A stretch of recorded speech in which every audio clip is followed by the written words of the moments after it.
Hi everyone, welcome back to the stock market मंत्र। आज हम लोग बात करने वाले हैं चार ऐसे स्टॉक के ऊपर जो मुझे लगता है कि एक बड़े कंसोलिडेशन जोन से बाहर आने की कोशिश कर रहे हैं एंड डेफिनेटली आपको वॉच लिस्ट में ऐड करना चाहिए। Personally I am also planning to trade these stock. तो स्टैंडर्ड डिस्क्लेमर है कि कोई भी डिस्कशन ले अपने फाइनेंशियल एडवाइजर से डिस्कस करके ही लीजिए। तो टाइम वेस्ट नहीं करते हैं, चलिए स्टॉक की ओर मूव करते हैं।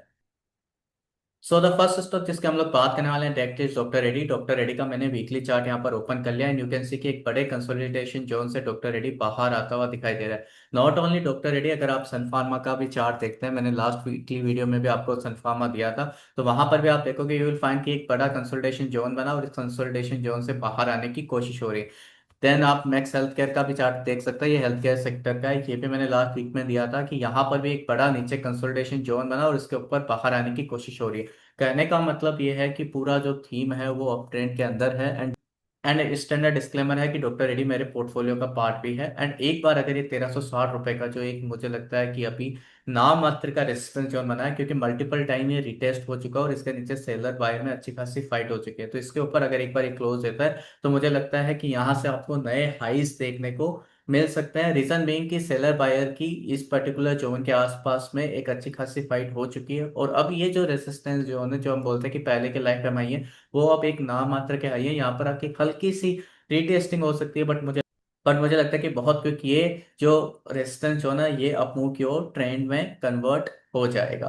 तो सिंपल रखते हैं चार्ट को, एक बड़ा कंसोलिडेशन जोन जहां पर अच्छी खासी फाइट हुई और बायर इसको ऊपर की ओर पुश कर रहे हैं, अच्छी बुलिश गल्फिंग कैंडल बन रही है। सेम पैटर्न हम सन फार्मा भी देख सकते हैं, मैक्स हेल्थ केयर में भी देख सकते हैं, इवन औरोबिंदो फार्मा भी आप चेक करोगे तो वहां कहीं पर भी आपको सेम काइंड ऑफ पैटर्न मिलेगा। ये देखिए नीचे में एक अच्छी खासी फाइट हुई, उसके बाद में जब एक बार ब्रेकआउट आया तो आपको एक शार्प अप मूव देखने को मिला और अब यहाँ पर भी एक अच्छा खासा एक ब्रेकआउट लेने की तैयारी है। This is a cup and handle kind of pattern अगर आप टेक्निकल चार्ट में बात करेंगे तो आप औरोबिंदो फार्मा को भी अपने वॉच लिस्ट में ऐड कर सकते हैं। सेकंड स्टॉक जिसकी हम लोग बात करने वाले हैं that is wheels India. Wheels India बहुत अच्छा चार्ट सेटअप है। इफ यू सी दिस, एक अच्छा खासा ब्रेकआउट आया, ब्रेकआउट आने के बाद में ऊपर के लेवल पे एक कंसोलिडेशन हुआ। मैं चार्ट को थोड़ा सा बड़ा कर देता हूँ सो दैट आपको इजीली समझ में आएगा। ये देखिए ऊपर की ओर कंसोलिडेशन हुआ है एंड वॉल्यूम्स भी इंक्रीज हुए हैं जब भी अप ट्रेंड के अंदर गए। इसको एक बार डेली चार्ट में कन्वर्ट करने की कोशिश करते हैं, यू विल फाइंड अच्छा खासा अपमूव एंड देन यहाँ पर एक अच्छा खासा सेलर बायर में फाइट। सेलर ने ट्राई किया नीचे ले जाने के लिए बट बायर बार बार ऊपर की ओर पुश कर रहे। सेम काइंड ऑफ पैटर्न जो मैं आपको डॉक्टर रेड्डी में बता रहा हूँ कि जब भी एक पर्टिकुलर लेवल पे अच्छा खासा कंसोलिडेशन जोन बनता है और सेलर्स को नीचे की ओर पुश नहीं कर पाते हैं, बड़ा ब्रेकडाउन नहीं दे पा रहे हैं, तो डेफिनेटली बायर ऊपर की ओर इसको पुश करने वाले। बट सबसे इंपॉर्टेंट पॉइंट क्या है कि एंट्री जब ट्रिगर हो तभी यहाँ पर लेनी चाहिए। रीजन बीइंग कि हो सकता है कि ये फाइट थोड़े और लंबे टाइम तक चल जाए एंड आपका पैसा ब्लॉक हो जाए। तो व्हील्स इंडिया को भी आप अपनी वॉच लिस्ट में ऐड कर सकते हैं। नेक्स्ट स्टॉक जिसके हम लोग बात करने वाले हैं दैट इज दलेरी लिमिटेड। मुझे पर्सनली ये चार्ट बहुत पसंद आ रहा है। आपको इस चार्ट को एक बार वीकली टाइम फ्रेम पे देखना चाहिए। ये देखिए कितना प्यारा चार्ट है, नीचे के लेवल पे वापस कितने मल्टीपल टाइम्स फाइट हुई है। देखिए एक बार अच्छा खासा ब्रेकडाउन सेलर ने दिया, उसके बाद में फर्स्ट पुल बैक आया। फर्स्ट पुल बैक में मैं ऑलमोस्ट अपने सारे वीडियो में बताता हूँ कि कभी भी बाई नहीं करते हैं। यहाँ पर एक अच्छा खासा कंसोलिडेशन हुआ और जब भी फर्स्ट पुल बैक के आसपास में कंसोलिडेशन होता है और वो क्रैक होता है तो हमेशा वहां पर फ्रेश शॉर्ट्स बनते हैं। तो यहाँ ये जो कंसोलिडेशन हुआ अप्रोक्सीमेटली 10 to 15 वीक का कंसोलिडेशन, उसका क्रैकडाउन आया। अगर किसी ने यहाँ फ्रेश शॉर्ट किए होंगे तो उसको एक अच्छी खासा यहाँ पर गेन मिला होगा। इसके बाद में बायर्स को वापस ऊपर की ओर लेकर गए, वापस यहाँ पर एक अच्छा खासा फाइट हुआ, सेलर को रेस्पेक्ट किया, कंसोलिडेशन हुआ, सेलर ने वापस नीचे ले जाने की कोशिश किया, बायर ने नीचे के लेवल पे वापस फाइट किया, वापस ऊपर ले जाए, वापस सेलर ने नीचे ले जाने की कोशिश। कहने का मतलब यह है कि basically multiple time buyer seller में फाइट हो गया है। अगर आपको इसको टेक्निकली पैटर्न भी देना है तो आप बहुत सारे पैटर्न्स देख सकते हो। This is a cup and handle kind of a pattern. Then इसको आपको रिवर्स हेड एंड शोल्डर का पैटर्न देना है तो ये आपके दो शोल्डर बन गए और ये आपका हेड बन गया। तो रिवर्स हेड एंड शोल्डर का टारगेट क्या होता है, जितना बड़ा आपका डेथ होता है इतना बड़ा एटलीस्ट आपका टारगेट होता है, that is coming to near its previous life time high. तो मुझे ये चार्ट बहुत अट्रैक्टिव लग रहा है बट ट्रिगर पॉइंट क्या है, ट्रिगर पॉइंट ये है कि ये एक बार आपको 497 500 के आसपास का क्लोजिंग देना चाहिए। उससे पहले एंट्री लेंगे तो हो सकता है फाइट हो जाए, हो सकता है सेलर इसको नीचे गिरा दें। तो सबसे इंपॉर्टेंट पॉइंट ये है कि आपका जो एंट्री लेवल है वो बहुत ज्यादा इंपॉर्टेंट करता, वो बहुत ज्यादा मैटर करता है। नेक्स्ट स्टॉक जिसके हम लोग बात करने वाले हैं जिसके ऊपर अशोक लीलैंड। अशोक लीलैंड को हम लोग एक बार टाइम आउट करने की कोशिश कर रहे हैं। It's little bit risky, again disclaimer, मेरे पोर्टफोलियो का पार्ट है एंड मैंने थोड़ा सा इसको नीचे के लेवल पे ले रखा है।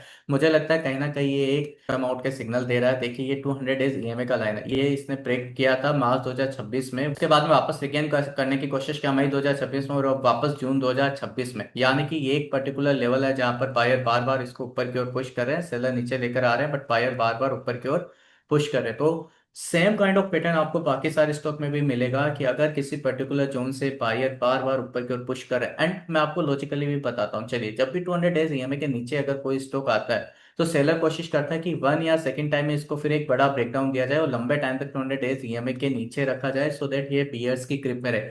बट अगर बायर बार बार 200 डेज ईएमए को रिक्लेम करते हैं, इसके ऊपर जाने की कोशिश करते हैं, इट सिंपल मीन्स कि नीचे के लेवल्स बहुत अट्रैक्टिव है बायर के लिए, और बायर यहाँ पर इसको एक अच्छे खासे वॉल्यूम के साथ में अपसाइड की ओर कन्वर्ट कर सकता है। सेकेंडली, ब्रांड क्रूड अगर सस्ता होता है, ब्रांड क्रूड के दाम प्री वॉर लेवल पर आ गए हैं, तो definitely auto sector major beneficiary हो सकता है। एंड डिस्क्लेमर मैंने ऑलरेडी दे दिया है कि ये मेरे पास नीचे के लेवल से है। अगर अगर 165 166 के ऊपर क्लोजिंग आती है तो ये बहुत क्लियर हो जाएगा कि ये स्टॉक है वो बॉटम आउट हो गया है। लास्ट स्टॉक जिसके हम लोग डिस्कस करने वाले हैं that is GMR airport. GMR airport का मैंने वीकली चार्ट में ओपन कर दिया है। कुछ पहले मैंने इसका एक शॉर्ट भी अपलोड किया था अपने यूट्यूब वीडियो पर। यू कैन सी कि ये जो हाइस जहां पर करंट मार्केट प्राइस है 110, इससे पहले कब आया था? इससे पहले ये आया था अप्रोक्सीमेटली 2008 में।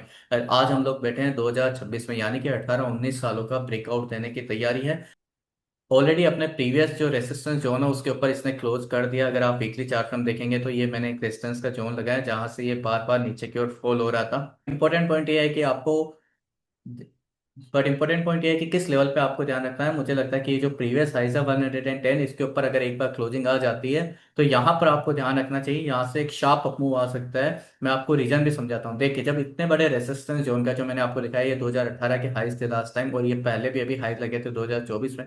इतने बड़े रेसिस्टेंस जोन का अगर बुलिश कैप अप के साथ में ब्रेकआउट होता है, ये देखिए ये यहाँ पर एक गैप बना हुआ है। अगर ये बुलिश गैप अप के साथ में ब्रेकआउट होता है तो नॉर्मली ये गैप सस्टेन करते हैं और एक बार बड़े हाइस की ओर लेकर जाते हैं। उसके बाद में अगर कोई न्यूज आती है या कोई बड़ा फॉल आता है मार्केट में तो उस टाइम ये फील होने को आते हैं, बट इमीडिएटली नॉर्मली ये फील होने को नहीं आते हैं। तो मुझे लगता है इन लेवल पे आपको ध्यान रखना चाहिए अगर किसी के पास ऑलरेडी है। पर्सनली मेरे पास ऑलरेडी है, तो 104 105 के ट्रेलिंग स्टॉप लॉस के साथ होल्ड कर सकते हैं। एंड अगर 110 ब्रेक होता है, करंट मार्केट प्राइस 110, तो यहाँ पर एक बड़ा शार्प अप मूव आ सकता है। उम्मीद करता हूँ वीडियो आपको पसंद आया होगा। दोस्तों को शेयर करना ना भूलिए। Do like share subscribe the channel. Thank you for watching the